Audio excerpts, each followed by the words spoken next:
Halo sobat semua, jumpa lagi dengan Aspuja Story. Semoga kalian selalu sehat sebelum mulai. Jangan lupa subscribe, like, komen, serta nyalakan lonceng biar dapat notifikasinya update terbarunya. Bab 53 Pertempuran Jam Tangan Mewah. Pria ini berpakaian dengan mewah, sama seperti Desta. Dia menunjukkan semacam kesombongan yang biasanya dimiliki anak muda dari keluarga kaya. Jam tangan Longines, tali pinggang Hermes, baju dan celana Louis Vuitton, sepatu kulit Gucci dan cincin kaca berwarna hijau yang berada di jarinya, dia terlihat sangat mahal dan mewah secara keseluruhan.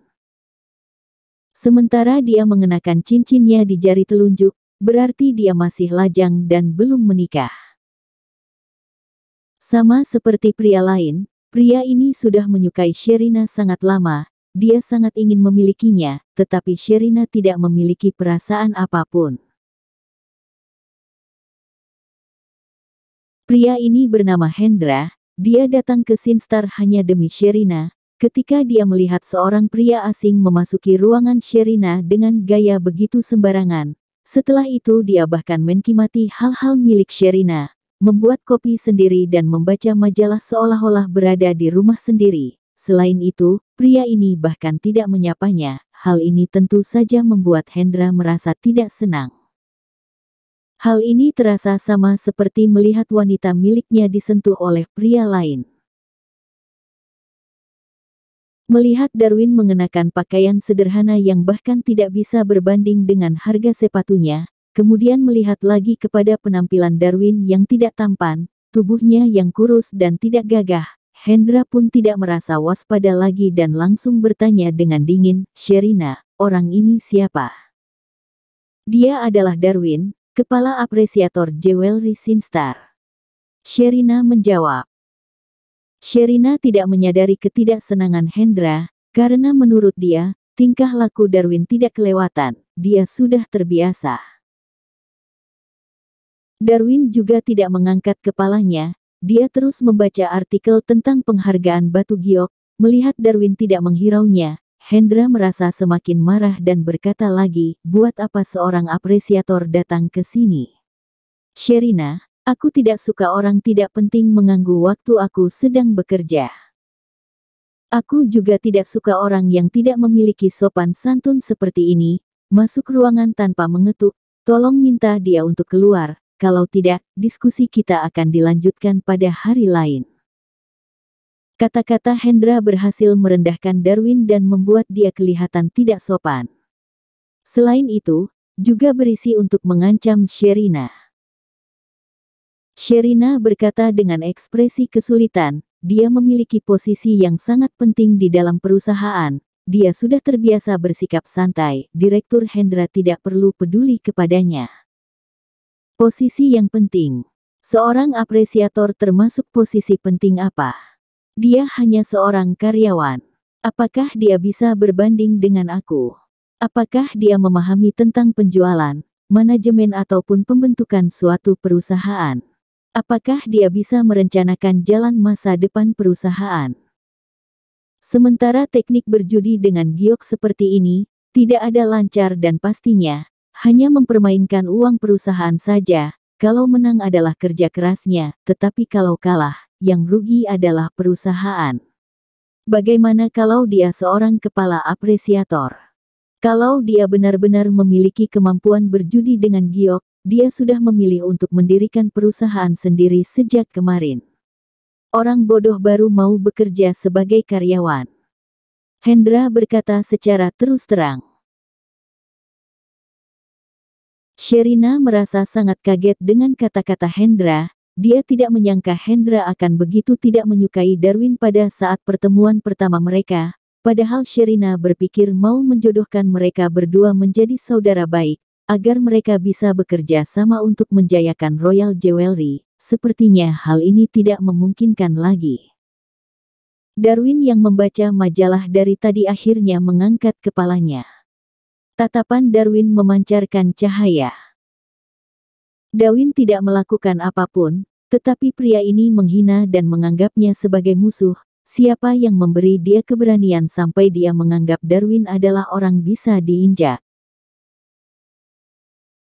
Darwin berdiri dan berjalan menuju Hendra dengan aura yang sama sekali tidak kalah dengan aura mewah Hendra yang dimiliki orang kaya. Setelah tiba di hadapannya, Darwin tertawa dan bertanya, "Kalau begitu, kamu merasa orang seperti apa yang memahami penjualan, manajemen dan pembentukan perusahaan? Setidaknya orang seperti kamu tidak bisa. Di seluruh perusahaan Sinstar, hanya orang ini bisa." Rencana yang dia tulis sangat rinci dan spesifik, dia memiliki visi strategis. Kamu tidak akan bisa memiliki kemampuan seperti ini, kamu sama sekali bukan orang yang satu level dengannya. Hendra menghina sambil menunjukkan buku rencana di tangannya. Melihat adegan ini, ekspresi Sherina menjadi sedikit aneh. Sementara Darwin mengambil buku rencana di tangan Hendra dengan senyuman yang penuh penghinaan, "Maaf, mungkin ada satu hal yang kamu tidak tahu, makanya kamu berani berkata seperti itu kepadaku. Ada apa yang aku tidak tahu? Bukannya kamu hanya seorang kepala apresiator? Ada apa yang luar biasa dengan itu? Hanya profesi yang tidak memerlukan bakat." Hendra menghina. Darwin menyipitkan matanya dan memberikan buku rencana tersebut kepada Hendra lagi. "Namaku Darwin, ingat nama ini." Kemudian baca lagi siapa yang menulis buku rencana ini. Hendra tertawa dengan dingin, kemudian membuka halaman pertama buku rencana. Setelah membaca nama yang tertera di sana, dia melamun di tempat. Ekspresinya menjadi kaku seperti lapisan semen yang membatu. Tiba-tiba Hendra tidak tahu harus bagaimana, dahinya dibasahi oleh lapisan keringat dingin. Buku rencana ini ditulis oleh Darwin, dia meminjam ingatan Jarko dan menulis buku rencana ini dengan serius. Aneh kalau hasilnya tidak luar biasa, karena mau bagaimanapun, Jarko memiliki bakat berbisnis yang sangat tinggi. Kalau dia tidak meninggal secepat itu, sekarang dia sudah menjadi seorang raja bisnis. Aku akan beritahu kamu satu hal lagi, aku adalah pemegang saham terbesar kedua Royal Jewelry, aku bukan seorang karyawan, sementara kamu direkrut, jadi kamu yang merupakan karyawan. Darwin berkata dengan tatapan penghinaan lagi. Hendra terkejut untuk sekali lagi dan tidak tahu harus berkata apa. Tetapi aura permusuhan di matanya pun menjadi semakin berat. "Masih tidak puas? Ikuti aku. Aku akan memperlihatkan kamu apa itu bakat yang asli dan nyata." Setelah itu, Darwin pun berjalan ke arah luar. Setelah berpikir, Hendra memutuskan untuk mengikuti Darwin. Dia tidak ingin Sherina memandang rendah dirinya. Dia juga tidak percaya Darwin memiliki cara untuk membuktikan kemampuannya lagi. Mau bagaimanapun, dia sudah berkarir di bidang ini sangat lama. Apresiator yang sehebat apapun memiliki masa-masa melakukan kesalahan, penjudi giok sehebat apapun juga kemungkinan mengalami kekalahan. Melihat kedua pria ini, Sherina merasa sangat gugup, tetapi dia tidak bisa menghentikan mereka juga, sehingga dia hanya bisa mengikuti mereka berdua. Sherina mengerti cara bertingkah Darwin, dia tidak akan mau diinjak oleh orang. Selain itu Sherina juga mengerti Hendra berpikiran sangat sempit, dia tidak akan mau mengakui kesalahannya dan meminta maaf. Ketiga orang itu masuk ke dalam elevator dan turun ke gudang bawah tanah. Tiba di sebuah ruangan kecil, Darwin menunjuk ke sekitar 30-40 keping batu yang memiliki ukuran berbeda dan berkata, "Ini adalah batu yang aku pilih dalam beberapa hari ini, kamu boleh sembarang memilih 2 keping." Hendra juga tidak membantah, dia langsung memilih 2 keping batu yang terlihat paling buruk. Hendra juga memiliki sedikit kemampuan dalam perjudian giok. Dia tahu tidak ada alat modern yang mampu mendeteksi komposisi giok, sehingga Darwin tidak akan bisa berbohong. Setelah itu mereka bertiga pun pergi ke ruang pemrosesan batu giok yang berada di sisi lain bawah tanah. Lebih dari 20 pemahat giok yang cerdas sedang memproses giok yang dibeli. banyak di antaranya adalah giok bermutu tinggi. Perhiasan yang dijual oleh grup Sinstar juga diproduksi di sini. Gaji pemahat giok di sini sangatlah tinggi. Mereka semua adalah mekanik Sinstar yang sangat jago. Darwin berjalan ke daerah Kalsit dan memberikan 2 keping giok yang dipilih Hendra tadi kepada salah satu pemahat. Pemahat Jufri, tolong bantu aku, terima kasih. Sama-sama Abang Darwin. Pemahat Jufri tersenyum. Setelah menanyakan sudut dan kedalaman batu tersebut secara rinci, pemahat Jufri meletakkan batu giok tersebut dengan baik sebelum mulai bekerja. Mesin pemotong turun ke bawah dan bubuk giok beterbangan. Hendra tersenyum, menunggu mau melihat Darwin salah. Batu giok ini tidak memiliki sudut ataupun kedalaman, kemungkinan menghasilkan batu giok kurang dari 10%. Tetapi pada detik selanjutnya, pemahat yang berdiri di samping berteriak, "Sudah keluar, perlambatkan kecepatan mesin." Darwin bersikap tenang, sepertinya Sherina juga sudah menebak hal ini dari tadi. Yang terkejut hanya Hendra, dia berteriak dengan tidak senang, "Teriak apaan? Hanya keluar sedikit saja, tidak mungkin bisa keluar sampai 1 keping. Kalian tunggu saja." Nada suara Hendra sangat keras kepala, seolah-olah Tuhan sedang melawannya. Dalam waktu singkat, pemahat berhasil memoles seluruh batu dan sepotong giok kristal seukuran kepalan tangan muncul di depan mata semua orang. Selain itu, giok ini merupakan giok air biru yang sangat jarang dilihat. Giok ini termasuk giok tingkat kelas atas yang berharga sangat tinggi.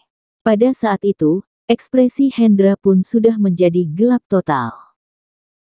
Merasakan tatapan orang-orang yang berisi penghinaan dan ketawa, Hendra merasa semakin canggung dan tidak senang. Kalau bisa dia akan memilih untuk pulang sekarang. Hanya saja, Hendra tidak puas. Dia tidak ingin mempermalukan dirinya di depan Sherina. Dia tidak bisa menahan tatapan Darwin yang dipenuhi oleh penghinaan, sehingga dia pun memberanikan diri dan berkata, "Giok ini benar-benar adalah giok yang bagus, tetapi kamu hanya beruntung dan berhasil menebak saja. Aku tidak percaya batu selanjutnya juga ada giok. Bagaimana kalau benaran ada giok?" Darwin menantang. "Kalau memang ada, terserah kamu mau bagaimana."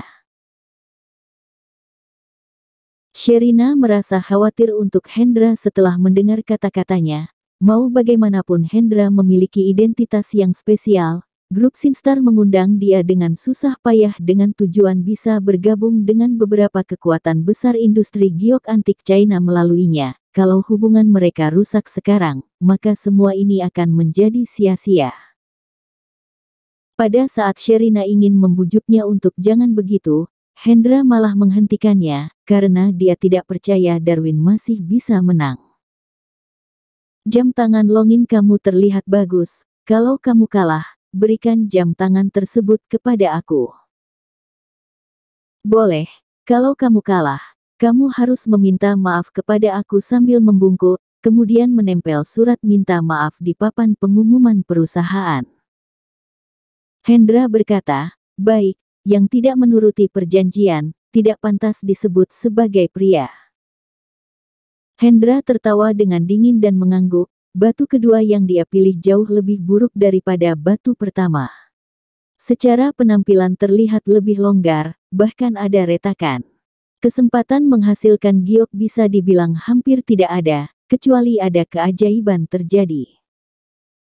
Semua orang di dalam ruangan melihat ke Hendra dengan tatapan seolah-olah sedang melihat orang bodoh. "Kalian melihat apa? Aku sudah mengikuti kakakku berjudi giok sejak usia 7 tahun. Kalian tidak mungkin lebih pintar daripada aku, dia bisa memenangi aku." Lucu. Jam tangan ini sangat tampan dan elegan. Jam ini merupakan edisi terbatas dengan harga 600 juta. Tetapi, dia tidak pantas. Dia tidak pantas memakai jam mewah seperti ini. Dia hanya bisa melihat dan iri kepadaku. Hendra berkata sambil melirik kepada Darwin. Tanpa mengatakan apapun, Darwin meminta pemahat Jufri untuk mulai memecahkan batu.